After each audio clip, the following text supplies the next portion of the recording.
Hey kids, in this video we're going to be working with characterization and specifically looking at a character whether they're changing or they're remaining unchanged. So this is taking our study of characterization just one step further from where we have been studying since quarter one.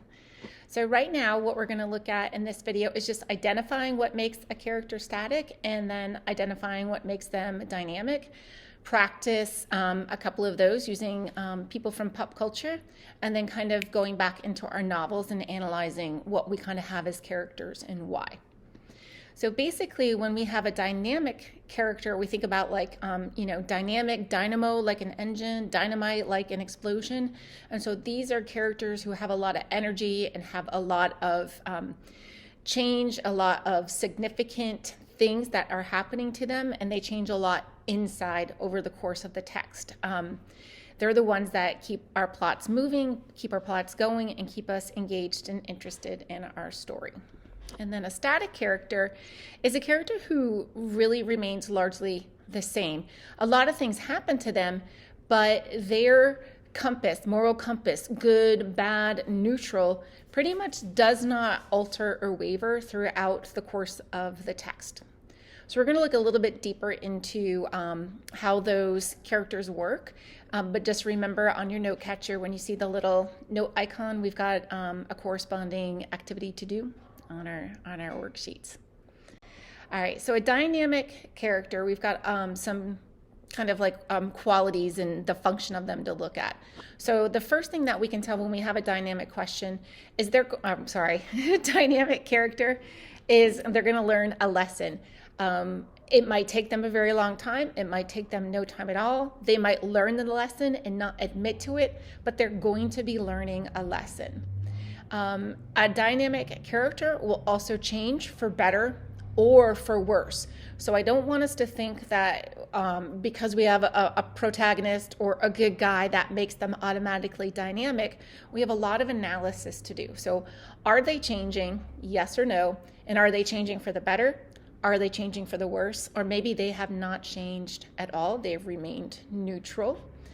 And they can also be changing internally. So the change might be coming inside their heart, inside their mind. They might be thinking things but not saying them aloud. Or they could be changing on the outside, changing physically. Something has altered.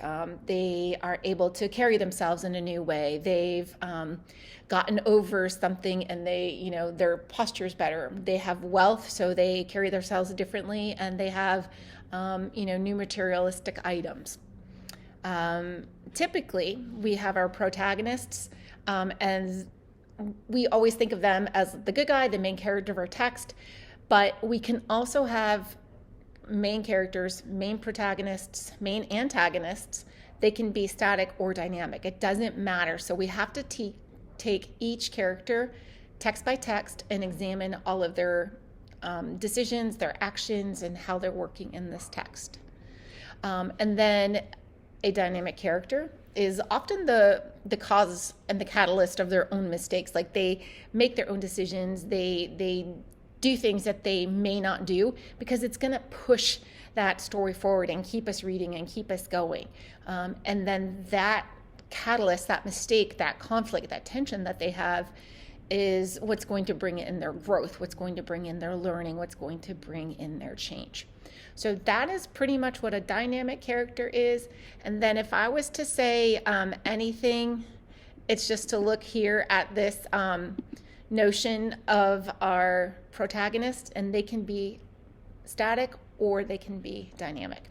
So let's look real quick at a static character. So static characters, they remain unchanged regardless of the plot, the conflict, or the environment.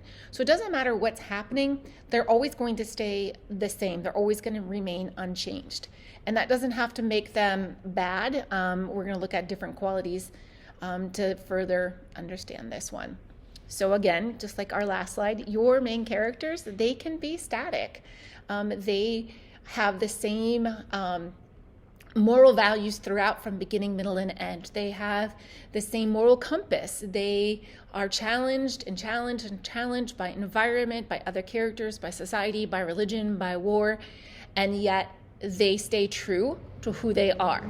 And they could be staying true to who they are because they're good, or they could be staying true to themselves because they are a villain or an antagonist, and it is in their true nature to be that way.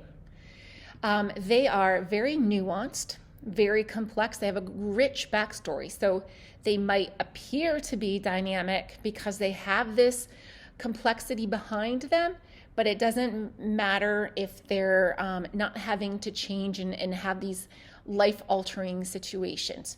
So these static characters can be very rich, or they can be very simple, very straightforward, very personal history.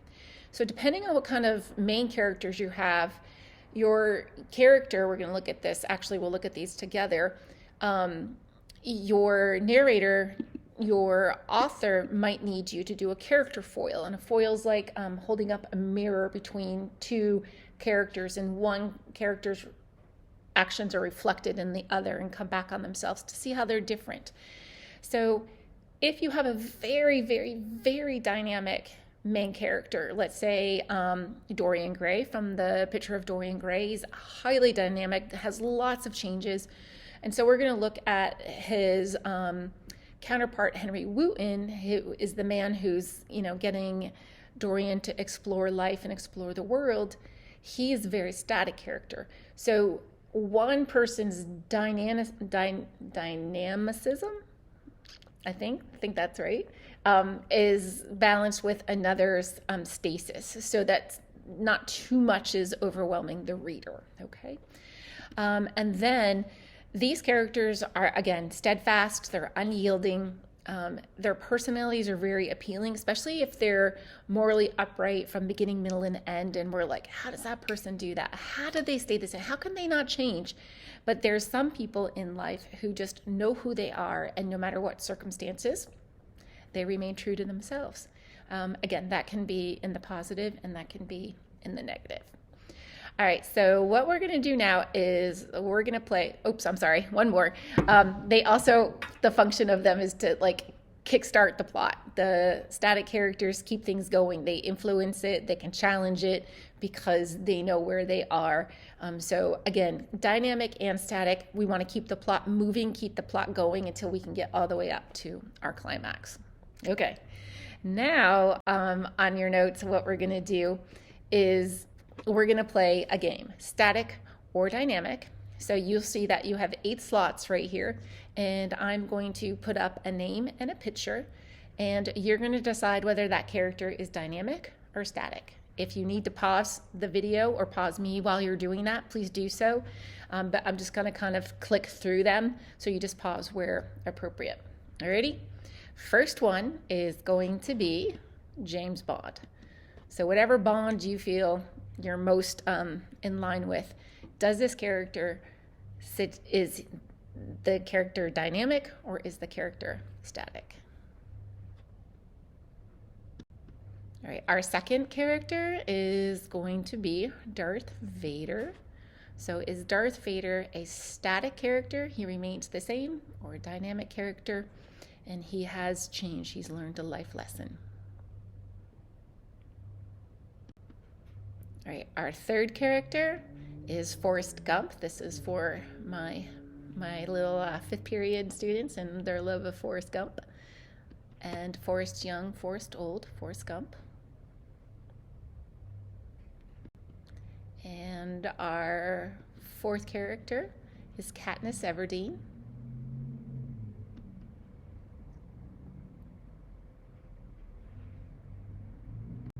Our fifth character, Homer Simpson.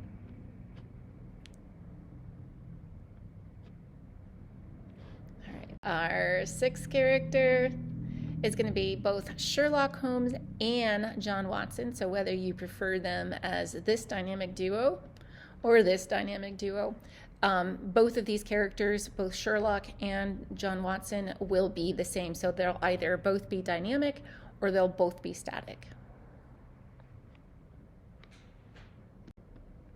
And number 7, for all my super fans out there, this is going to be Barbie. Make sure you're doing Barbie from the film.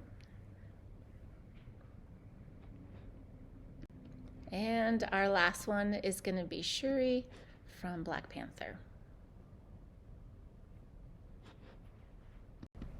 Okay, so the last little steps is just now that we have an idea of what a dynamic and a static character is, if you can just choose 5 characters from your novel, any 5, if you want to use your character map, you're more than welcome.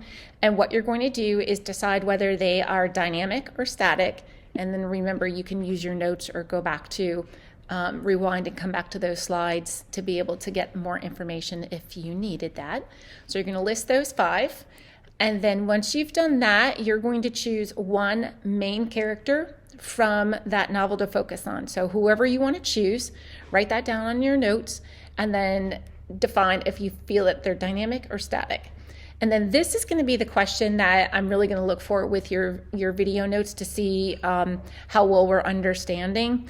So we're going to just look at here in this questions on your notes. What's the primary function or the primary purpose of using this main character as either static or dynamic to the entire plot of your novel, the entire work as a whole.